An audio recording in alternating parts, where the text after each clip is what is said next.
Hello, everyone, and welcome to this edition of the This Is My Lockdown podcast. I personally haven't been excited about the term lockdown because since COVID began, it's only meant more restrictions and isolations from the ones we love. But I recently found out that lockdown is synonymous with a safe space. And that's what I hope to create with this podcast, a safe space to discuss mental health and well-being issues in these trying times. I hope that with the discussions we have over the next few months, we will be able to transform the narrative regarding mental illness and mental health in our communities. In this safe space, these discussions will inspire us to prioritize our well-being, realize the strengths and capabilities within our Black and Afro-Caribbean communities, and break the stigma surrounding mental health. I'm excited to go on this journey with you. My name is Angela, and this is my lockdown. The This Is My Lockdown podcast is proudly sponsored by the United Community and Activity Network UCAN, as well as the National Lotteries under the This Is My City brand. Today, we're going to have a very interesting discussion, and COVID has been at the forefront since March. And fortunately or unfortunately, it's not going anywhere anytime soon, and it's our new normal. And we're going to go into a bit of discussion about how COVID has really affected the Black and Black African and Afro-Caribbean community in Birmingham. We know that statistics have shown that BME groups or people from minority ethnicities have been adversely affected by COVID a lot more than other populations. And in terms of mental health, the death rates, the infection rates, and we just want to come home and really find out what has been happening in Birmingham with regards to health and social care and mental health well-being. We have with us today Councillor Paulette Hamilton. She is the councillor for the Holyhead Ward, and she's also the Cabinet Member for Health and Social Care for Public Health England. We also have with us Beresford Dawkins, who works with the Birmingham and Solihull Mental Health Trust. I'll give them the opportunity to introduce themselves a bit more now. So, yes. Go ahead, Councillor. Okay. Right. I'm Paulette. That's a brilliant introduction, Angela. I'm Paulette Hamilton. My background is health. I'm a nurse by trade. I no longer have a number. I gave it up because I just couldn't do both. And I've been a local councillor for now nearly 15 years. And I've been a cabinet member for the last just over 5 years. This year has got to be the most challenging I've ever come across in my working life. And it's been one of those years where it's gone like a flash, but you'd never want to live it again. And I'll stop there with the introductions. Thank you. Thanks, Councillor. So, hi, Angela, and thank you for the invite. And again, thank you for an excellent introduction. My name is Beresford Dawkins. I am the Community Development Manager for Birmingham and Solihull Mental Health Trust. We look after 60,000 patients across Birmingham and Solihull, and that's a catchment area of 1.2 million people. And part of my job is to engage with communities, as mental health stigma is still one of the biggest challenges we face within the city of Birmingham. And part of my role is to engage with the diverse city that we live in, known as a super diverse city, and engage with as many communities to improve mental health literacy. So that's me. Yeah. So I'm excited to have you both on the This Is My Lockdown podcast, and I hope we can really get into a really good discussion. I have a few cumulative summary figures here from 4 hospitals in Birmingham, Good Hope, Heartlands, QE, and Solihull. And these are the statistics from the 4th of March till the 1st of December of the number of cases we've had in Birmingham. First of all, there have been over 70,000 tests done. And of these 70,000 tests, in Birmingham alone, we've had over 6,000, almost 7,000 positive cases, as well as 1,369 deaths. And it's the figures they just look like numbers, but when you begin to look at it on a community level and begin to understand the impact that COVID has had, I may not have seen it in its entirety, but you, Beresford, and Councillor Hamilton have seen it on such a more personal and real level. Can you tell us what it's been like during this period in Birmingham, seeing what the impact of COVID on the Black community has been? Well, if I start first, back in January, we knew that something was coming. We knew that the virus was here and we needed to prepare for it. But no one prepared us for what was to come because it was so new.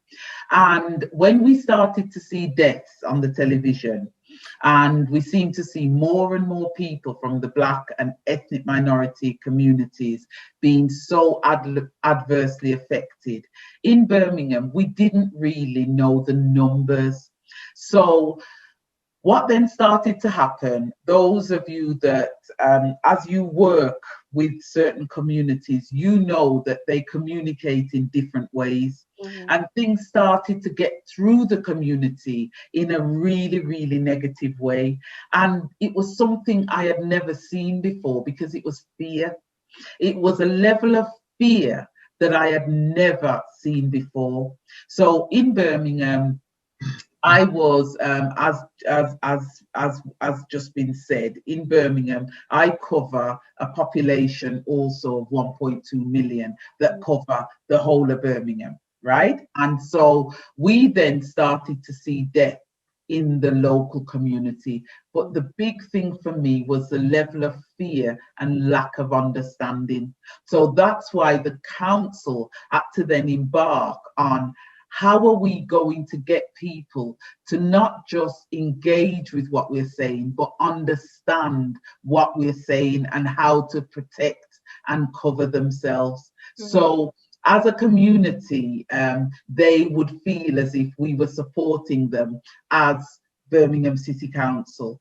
But also, as Birmingham City Council, we'd got lots of things happening at the same time, and we've got the community the people from the community. If we weren't engaging with them, how would they then start engaging with each other? And then would that be something that would be negative? So to just start the questioning, if you want me to go into what we did, I'm happy to do so.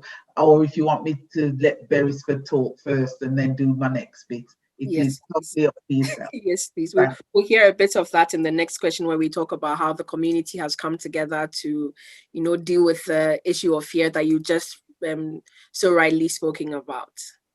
Yes. Yeah, I think I agree with Councillor Paulette. I think the fear came from, I think, was the amount of deaths in a very short space of time.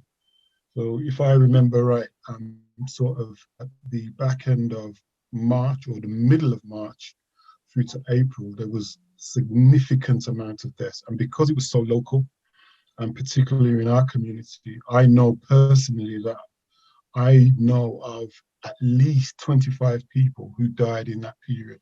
And these are people that I know really well. So these weren't like far off, distant people in the community. So I think some of that fear, people started to question, how is it that so many people were experiencing loss and bereavement in such a short space of time? And as Councillor said, we knew nothing about the virus.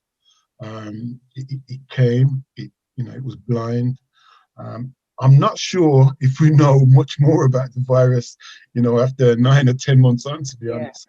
Or we know that we're still having to wash our hands, keep our distance, and wear a mask. And those things are concerning because from our community, especially, and I'm sure Councillor Hamilton would agree, things like washing your hands and keeping your distance from people is something that we do quite naturally. From I was a boy, my parents was telling me to wash my hands, before I go to dinner, before I go to the toilet. Those kind of things, that cleanliness is part of godliness. Those kind of basic things that we should be doing. So there's a wider discussion about how we, we look after ourselves. And I think we'll probably come into that. I think, our dieting and those underlying health issues that have impacted our community, we really need to think about. And I think the other thing that strikes me is the fact that when you look at the people that were those frontline workers, particularly in the health authority, our doctors and our nurses, we know that BME folk, they're right in the firing line. So there's some issues there, and I'm sure we'll get into that. And that's where we started to really be concerned as well as fearful of what was happening in the community. Yeah, the idea or the narrative of fear has been, we've talked about it, both from Councillor Hamilton and from Beresford. Could you tell us a bit of what this fear looked like? And Councillor Hamilton mentioned that she never seen anything like it before, and how it translated to the way people reacted to, I know it increased mental health issues drastically. Basically, what did you see? Is that Councillor Hamilton? Yes, yeah. Please, Councillor. Oh, it's me. Right. For me, as somebody that ran a massive department, we started seeing people refusing to get access into the health service. They didn't want to go. I had chief execs saying to me that they had people driving outside of the hospital and they wouldn't go in. I had people in the hospitals that were complaining that they were being put on certain wards, so they were signing themselves out if they could. I had people coming to me, nurses and others, absolutely, they didn't go to work. They didn't want to go to work. They didn't understand what they were just absolutely petrified. So they went off sick because at the time they hadn't associated COVID-19 with the health inequalities that Beresford has just started to allude to. So we knew that if you were from an African, Caribbean, Asian origin, you would have conditions like sickle cell thalassemia, you would have diabetes, you'd have heart conditions, disproportionately, because in the West Midlands, the figures show that more people live with diabetes from the Black and Asian community. We're at the highest level, so we knew that there were issues there around obesity. So we started to recognize these issues, but the community couldn't acquaint the two. And as leaders, we didn't actually start to put the two things together. And we didn't start to really see till later on that the stuff that we've been talking about, like where people lived, the type of employment they had, the level of education that they had. Because remember, large proportion, in the ward I am a councillor in, 40% of the community that I serve work in low-paid frontline jobs. 40% of that community. So that our community, we were on the front line. They were taxi drivers, they were care workers, we had nurses, we had doctors.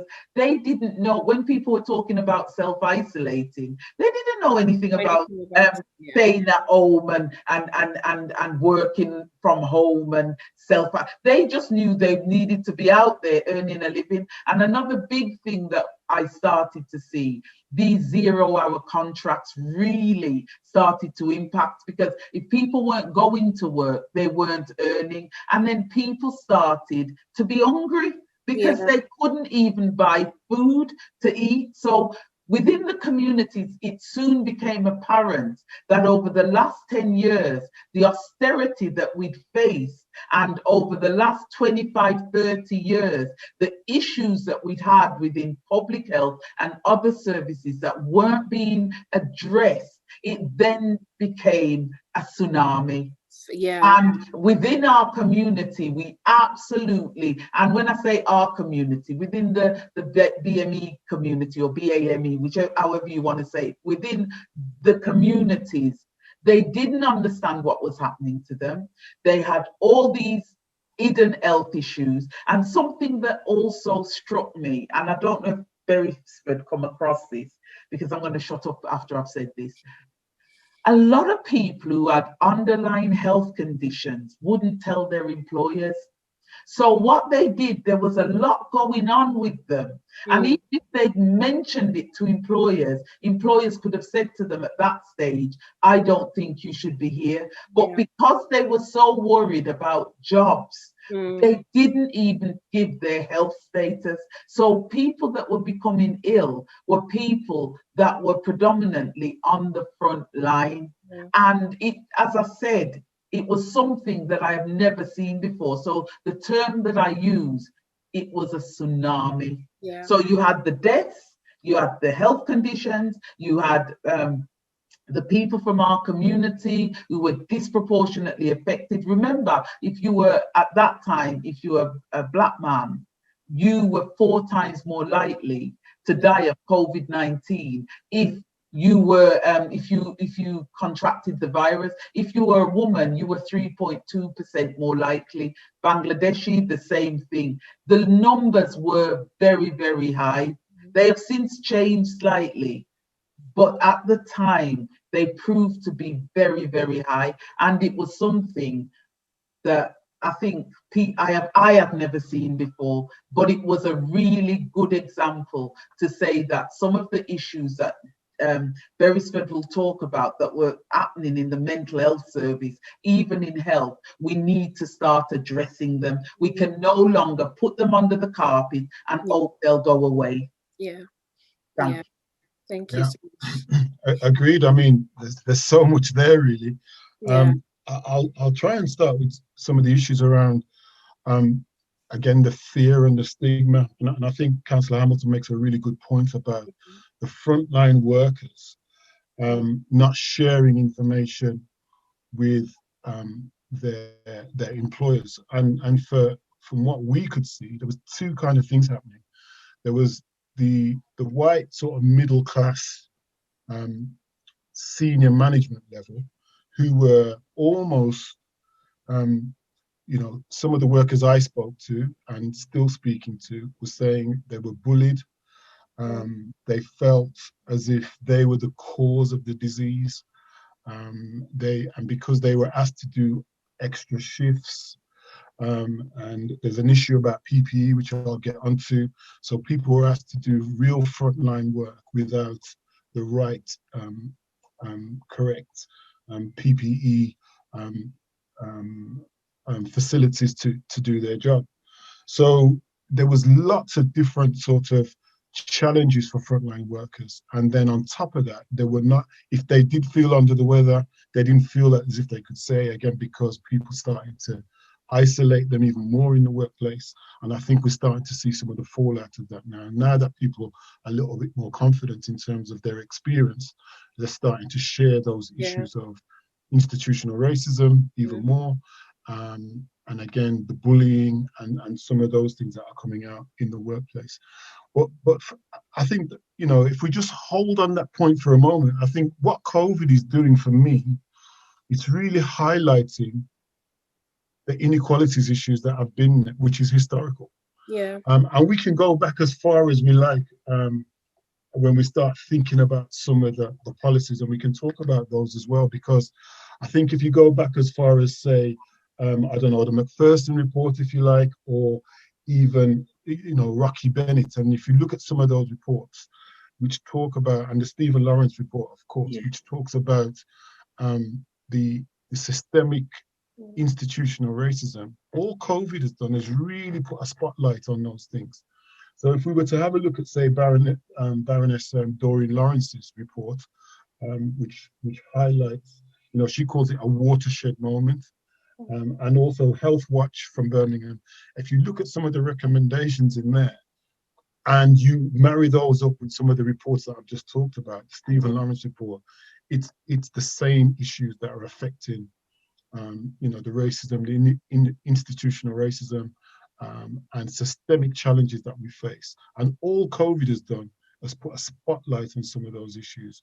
And therefore, our worst nightmare has now been realized. So those of us who have been working on the front line, known as key workers, everything that we thought was happening to us within those Black and brown communities, COVID has really just highlighted them and raised its head. So now institutions are really having to look at themselves and start to implement change.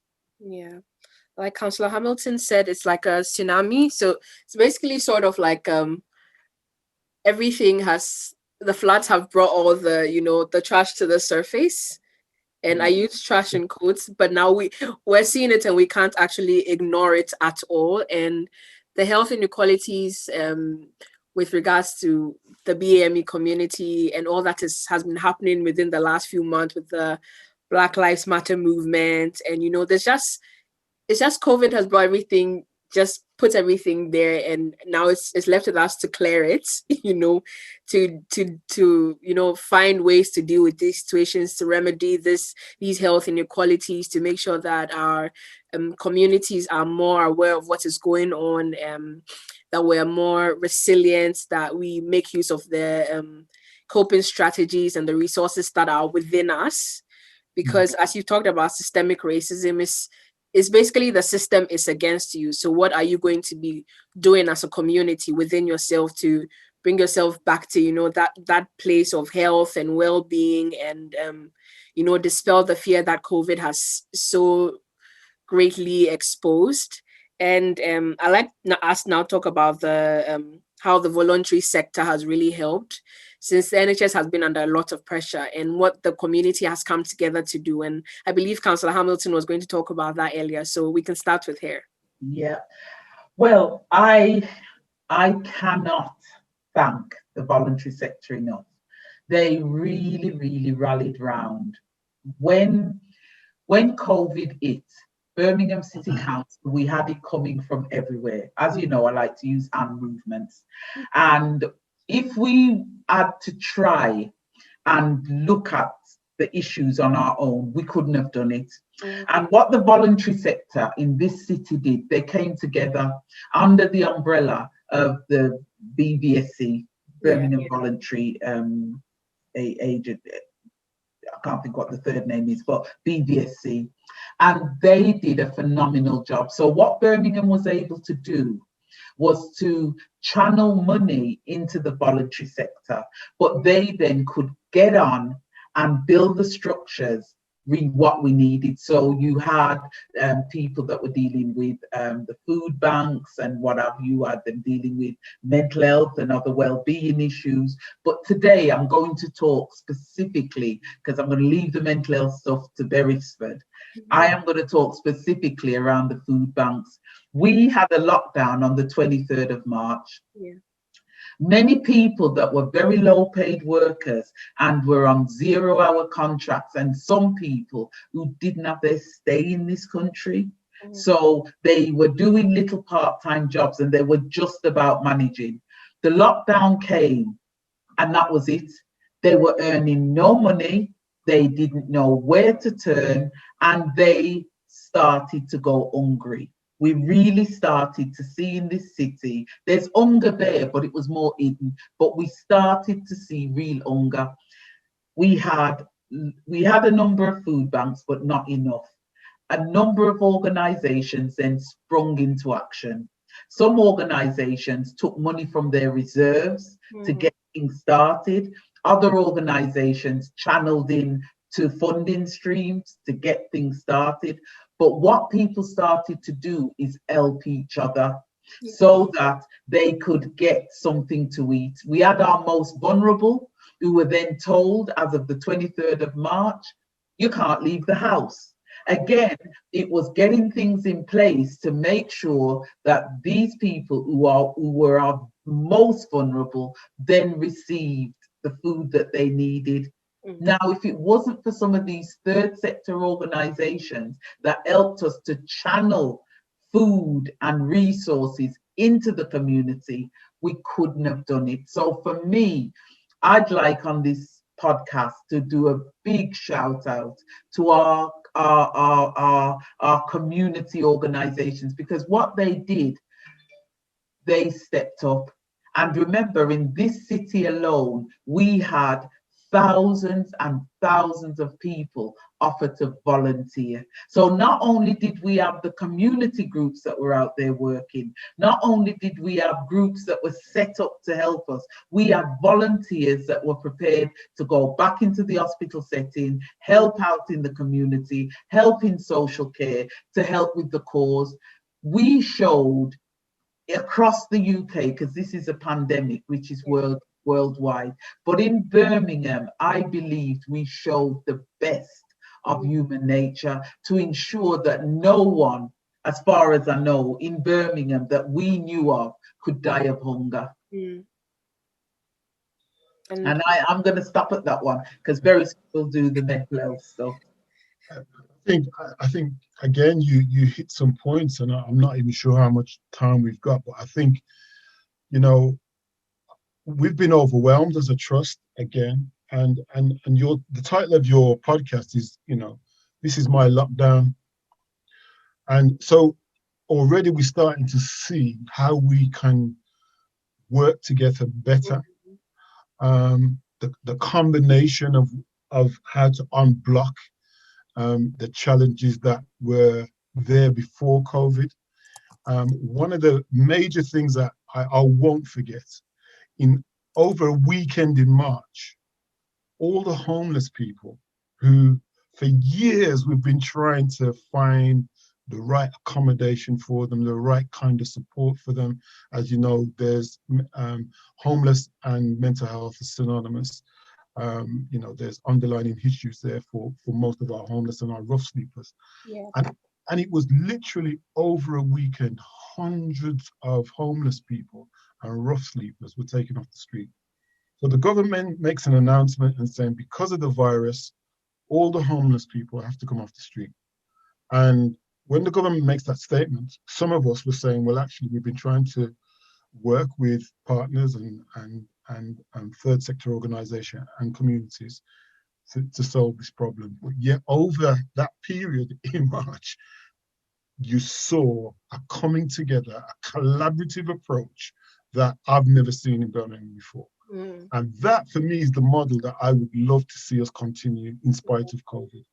And again, and if I was to look at organizations such as Papyrus, Pause, Children's Society, the Samaritans, Birmingham Healthy Minds, our chaplaincies, and some of the work they're doing, the random acts of kindness that have happened right across the city is something that I will hold on to and would wish for the council and us as a trust to continue to develop those relationships, because we are now seeing how important the voluntary sector is, and also the third sector, that actually some of our statutory organizations, we can't work by ourselves. We can no longer work in silos. It's really important that we start to see this new collaborative effort continue.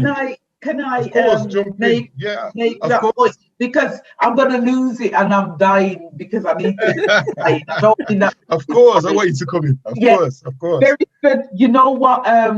Oh God, you've hit such a brilliant nail. Do you know, for years, people have been saying, oh, we can't do this because of data protection. We can't do this because of data protection. And can I say to you, Angela, just adding to what Beresford has said, in less than 2 weeks, we were able to remove all those barriers about data protection. We were able to get things online. We were able to cut across organizations and get things done in the statutory services. Whereas for years, we kept using that term. We can't do it because of data protection.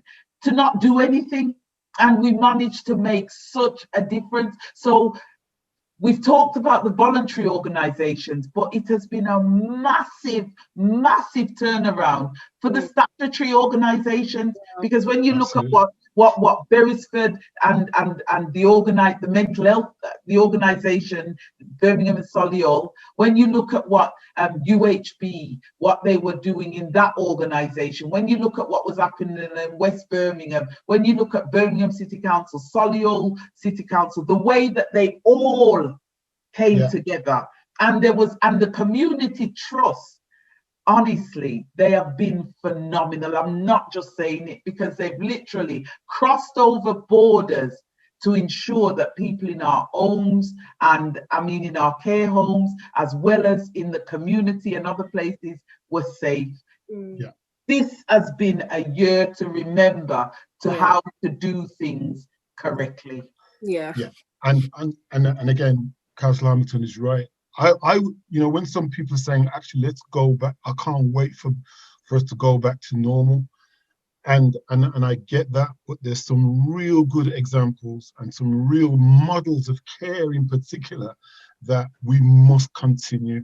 When I think about the out of necessity, these digital platforms, even this space, me and Councillor Hamilton, we work together, but even these kind of spaces, the way I've been able to use the digital platforms to engage with partners, and in some cases across the world. So this global opportunity that we have to share our expertise and to share our stories collectively is really helping in terms of bringing communities together. So yes, there are some things that we haven't got right still, and we still need to do some work. But during this pandemic, as we come into the end of the year, there are some things and some examples and models of good practice that we should continue to think about. I'm thinking about perinatal services in particular, because I know there were some horror stories around perinatal services where, pregnant mothers had real bad experiences in terms of just going, for some mothers going through their pregnancy on their own, because of, hospital visits were limited because of the COVID. And I think there's some lessons that we can learn there. And I think we need to have conversations with the mothers around their experience, because as much as, they might have delivered their child and 6 months on, they've got a healthy child. I think that there's some significant things that we can learn from in perinatal services. And again, I think, the Black and brown experience, again, we can talk about equalities, but I think where I'm seeing some success is around resilience, because the issues around the inequalities that we're talking about, again, we know it's historic, they're actually not going to go away. Things will improve, but they're not going to go away. So we need to have more conversations about storytelling and resilience, because the younger people that are coming through, they need to, and again, sometimes I think young people get a really bad deal and get a bad rap, as they say, because I think certainly in my experience, when I look, let's think about stop and search specifically. I'm doing a specific piece of work where we're looking at how mental health has impacted a lot of our young people around the stop and search, in terms of disproportionality, in terms of forensic services and secure services. So the police powers that they have to stop and search people in terms of 136 and just police force, has had a particular stance on how they treat certain young people. And we've managed to get West Midlands Police and some of those young people in the same space, using digital spaces again, to have a conversation about that. So the police were saying, this is the legislation, and we're operating our police powers in this way. And the young people are saying, actually, the powers that you have, this is the impact it has on us. And we've now managed to get a group of young people, under 25-year-olds, to sit down with the West Midlands Police, and they're now shaping a program for training officers together. So something like that wouldn't ordinarily happen. So when young people are saying, actually, we don't hate the police, but they need to understand this is the impact stop and search and the use of police powers is having on young people. And the police listen to that as a conversation, and we're now doing a fantastic piece of work which will be rolled out at some point, and you'll hear more about that. So again, there's these golden nuggets that are happening in the city, and as challenging as COVID has been, there's some really good things that are coming out. And I've got to add to that, because because I was going to leave it till the next question, but it flows well. In Birmingham, what we did in the council, when we recognised that we needed to do something quickly, we used the Health and Wellbeing Board to achieve that. And what we did was we went out to the community, and we were able in less than a week to get 600 questions from the community, actually getting to the nub of what they felt the issues were. That then helped us to challenge the government. That then made sure that the stuff that happened with PHE when they did their report, that Birmingham's voice was absolutely heard in that process. But then what came from that was Liam Byrne led an inquiry in the city through the Labour Party that was looking at the issues around COVID and the BAME community. But what then led from that report that then went into the national stuff that Beresford was talking about, that Doreen Lawrence did. So all of it started as a negative, but what it's really done, it's really enabled Birmingham, and I'm speaking for Birmingham, our voices to be heard in places that normally it wouldn't have been heard. And we've become key drivers to what's going on. And I don't know when you'll ask this question, so I'm going to pose it and stop. But this is why now we're looking at the vaccine, and I've got certain concerns because of what I'm hearing in the community, and because my voice is, my ears are so close to the ground and people speak to me, I can then use what I'm talking to other people about to take on the national platform and say, look, if you want this to work, you've got to look at how you are approaching certain communities, because Beresford will tell you back in March that we were all saying, and I said it, that Black and Asian people or the BME community were being disproportionately affected. Now, they've all automatically said, well, if we were disproportionately affected back in March, April, May, June, now that they've got a vaccine, which we believe as this vaccine, how can they get this vaccine ready so quickly? We believe that they're going to put us at the front of the queue. And if they put us at the front of the queue, I'm not sure what the implications of that will be, because I don't totally trust what is happening out there. So it's then doing that piece of work to build people up. And this is why in Birmingham, we've now got something called COVID champions. They are local people that link into the council. They get the correct information on a regular basis, but they then forward it out to the community on a big scale. So we've got nearly 1,000 people actually becoming our voice and our ears on a voluntary basis, going out to the community. So what we're doing in the city is learning from what Beresford has talked about. It can't be about us, it's got to be with us. And we're saying, well, help us get the key messages out there. So we've all learned during this that we have to do things differently. And as the cabinet member, I have got an advantage that my skin is black and I'm a female. I see it as an advantage because it gives me that authenticity that if I'm saying this is what the community are saying, I'm not talking about everybody, but at least now I know where to go in that community if I need to get those voices. And I'll stop there. Thanks. And I mean, we're really into the last question, and it's just really about finding out the things that have come to the surface and how we're learning to do things differently in this time, because we are constantly hearing about the negative stuff, but we're not hearing more, as you've also rightly talked about, how the community has come together and how our voices as a city are being heard. All the community level collaborations that are going on and all the amazing stuff that is happening within Birmingham with regards to health and social care and just making sure that things are done right. And now that we are in this new normal and everybody makes this new normal seem pretty bad, But I think that going forward, it's an exciting thing for me because we get to see how much the world transforms post-COVID.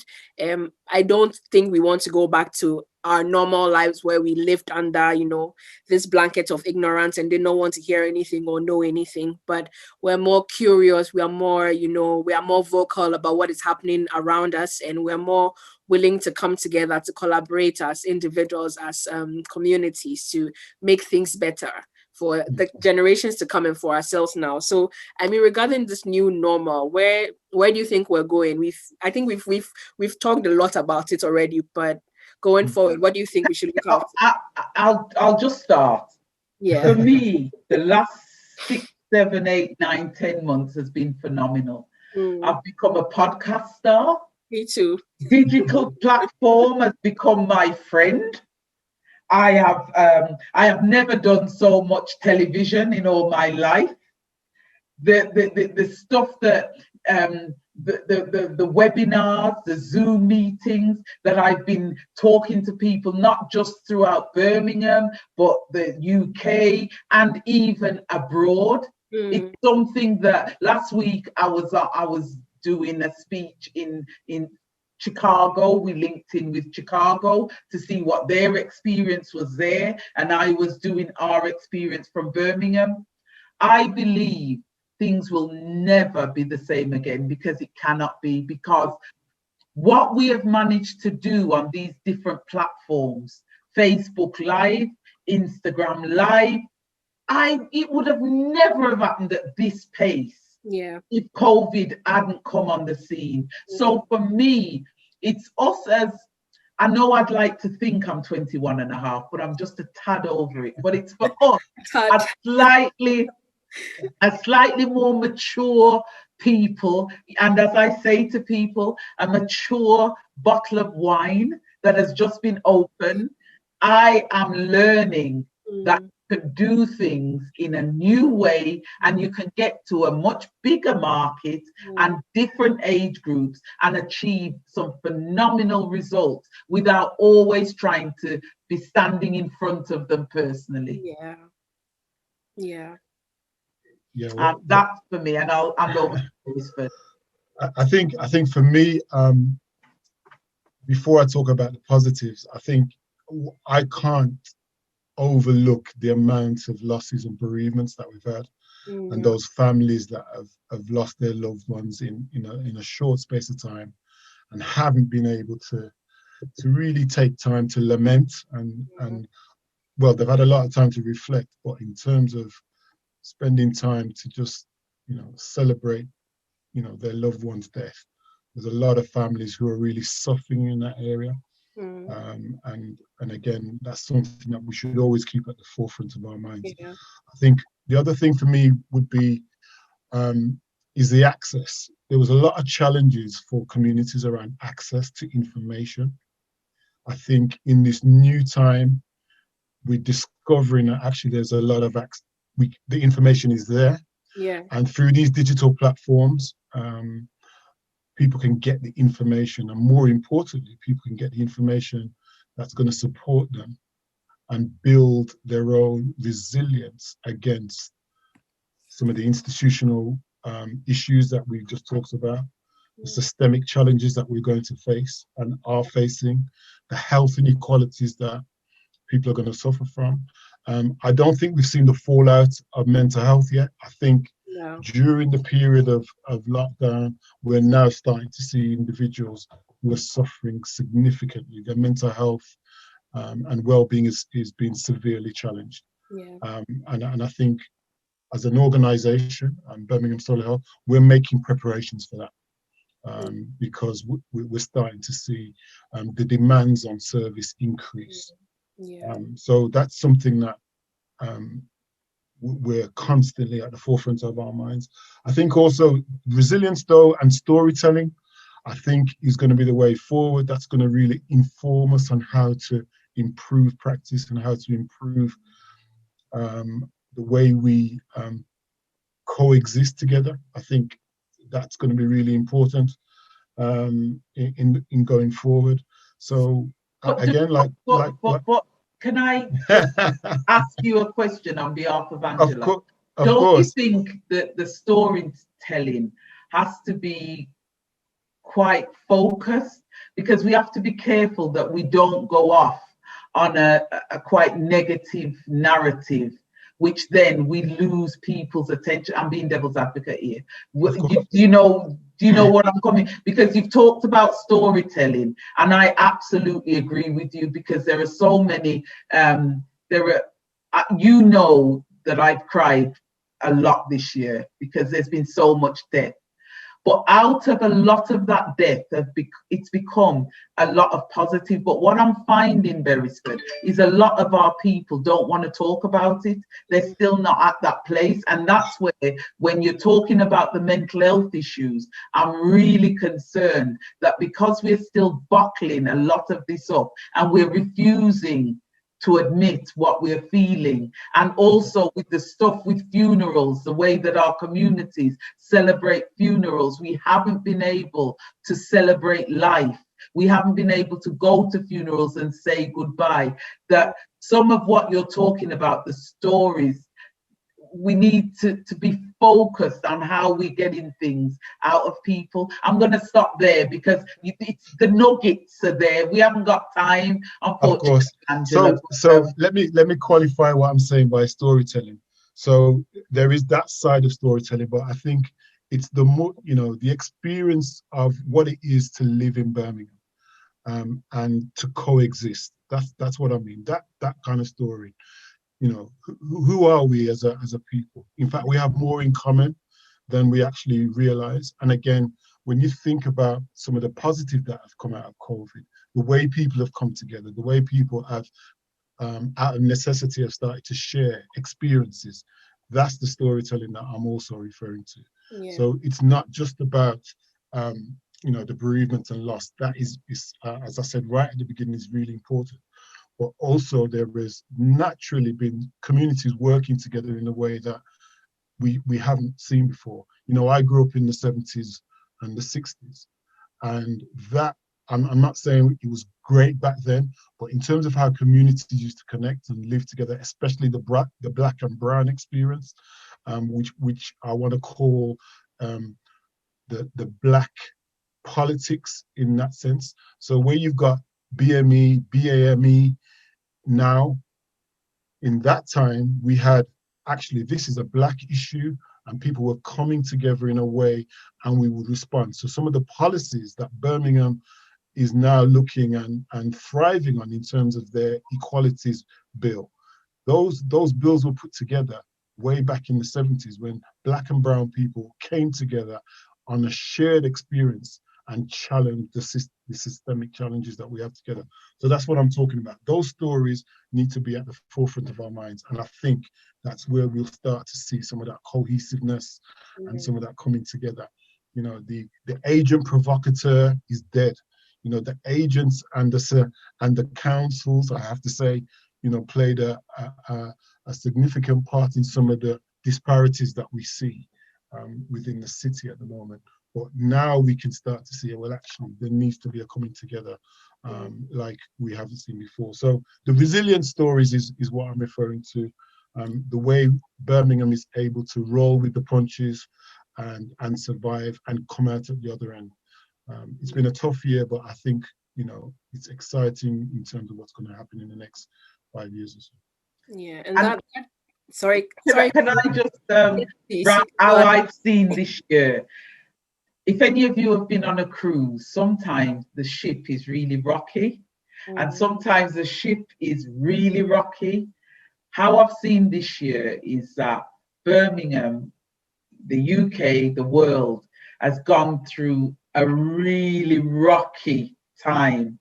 But as we go through, the ship is steadying. But it's what have we learned from when we rocked? Yeah. If that makes sense. Yeah. What did we learn when that boat or that ship was rocking? Because in April, May, June and July, that ship was on its side and it steadied, and we went into the second wave. It was rocking, not as much as the first wave, but we're going through. It will be tough. Yeah. But as a city, we have groups in this city that are second to none. They work together really well. And I agree with Beresford. Some of the policies that have come out of the council over the years have not really been helpful to bring people together. But I think we've learned from our mistakes, and a lot of the things that are coming out at the moment, the council is trying to apologize and say, look, we are going to do things differently. But if I was to add one thing, and then I will shut up, is the fact that each community has a different experience. So although we have to come together, we have to ensure that we don't ignore that the most noisiest communities' experience is not heard and the others are then ignored. So that would just be my challenge back to our Beresford, who I totally agree with.